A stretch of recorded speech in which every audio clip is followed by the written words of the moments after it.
Bienvenue les amis. Hourra! La baignade dans la Seine a ouvert hier. Hip hip hip. Merci. Aujourd'hui ça pique, on va parler flotte, pognon et foutage de gueule. Accroche-toi, parce que tu vas voir comment ton pays dépense 1,4 milliard d'euros pour que quelques sportifs fassent trempette dans la Seine, pendant que d'autres Français se tapent le choléra. Oui, le choléra. En 2025. Dans ce podcast, je vais te révéler 3 trucs qui vont te faire bouillir. D'abord, on verra comment on te fait payer pour de l'eau qui n'arrive jamais dans ton verre. Ensuite, on plongera dans le scandale absolu qui empêche des gens de boire, même de l'eau en bouteille. Et le troisième, c'est la cerise sur le gâteau moisi de notre République. Alors abonne-toi si tu veux, t'appuies sur le bouton sinon tu vas rater la bombe qui arrive dans moins de 2 minutes. Et dis-moi en commentaire ce que toi tu ferais avec 1,4 milliard d'euros. Partage cette vidéo à un pote qui croit encore que les politiques sont là pour l'aider. Allez, on y va. Les Jeux Olympiques de Paris, la fête, les médailles et la promesse d'une Seine propre. Coût de l'opération nettoyage. 1,4 milliard d'euros pour que des nageurs en eau libre puissent barboter sans finir avec un 3e bras. Les Parisiens, eux, ils regardent ça avec des yeux ronds. Une infirmière dit qu'il y a d'autres priorités. Un autre mec parle du manque de bon sens des politiques. Et il a raison, nos hôpitaux et nos écoles ne sont même pas foutus d'avoir la clim en pleine canicule.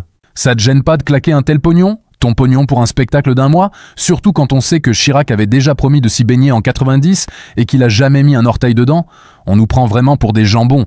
Reste avec moi, parce que si tu penses que c'est juste de l'argent mal dépensé, attends de voir comment il est carrément volé. Direction la Guadeloupe. Là-bas, le décor est différent, mais l'arnaque est la même. Chaque année, on pompe 60 millions de mètres cubes d'eau. Tu sais combien arrive vraiment au robinet ? 20 millions, les 2 tiers. Disparus.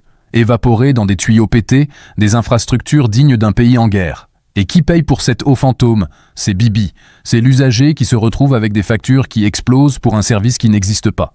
Le syndicat qui gère ça est un poème. La masse salariale augmente, les heures sup sont exorbitantes, et pendant ce temps, à peine plus d'un tiers des factures sont payées. C'est pas une gestion, c'est une fête du slip avec ton portefeuille. Tu commences à sentir l'escroquerie ? Attends, on n'a pas encore touché le fond ? Le pire est à venir. On décolle pour Mayotte. Là-bas, l'eau, c'est pas une question de facture.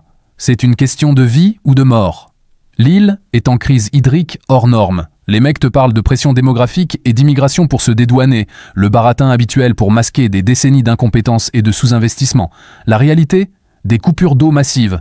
1 jour sur 3, les gens ont de l'eau. Parfois, c'est 8 heures tous les 3 jours. Quand ça coule, l'eau est marron, pleine de bactéries. Résultat, depuis mars 2024, une épidémie de choléra, en France, je le répète. Et l'État fait quoi ? Il distribue des bouteilles d'eau.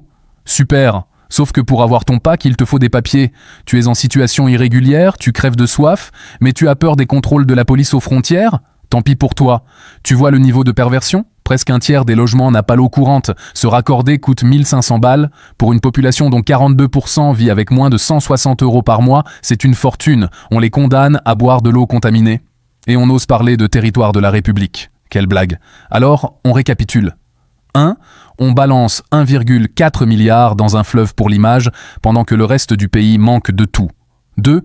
En Guadeloupe, 2 tiers de l'eau part dans la nature, mais c'est toi qui payes la note. 3. À Mayotte, des citoyens français crèvent de soif ou du choléra à cause de réseaux pourris et d'une gestion inhumaine. Et la punchline finale, la blague cosmique dans toute cette histoire ? Hier, le 5 juillet, la fameuse baignade dans la Seine a officiellement ouvert au public. Après 1,4 milliard de tes impôts, le grand moment est arrivé. Et ce fut un bide monumental. Un flop. Personne n'a confiance, personne n'y va, ou presque. Hidalgo aurait mieux fait d'offrir la piscine à tout le monde pendant 2 mois. Ça aurait coûté moins cher. Tout ce pognon, toute cette com, pour rien. Voilà où on en est. Dis-moi en commentaire si tu penses qu'on mérite ça. Like cette vidéo si t'es aussi révolté que moi. Et surtout, abonne-toi et active la cloche pour ne pas rater le prochain scandale qu'on va décortiquer ensemble. On se retrouve vite. Porte-toi bien. Et n'oubliez jamais, tout ce qu'on vous raconte n'engage que vous.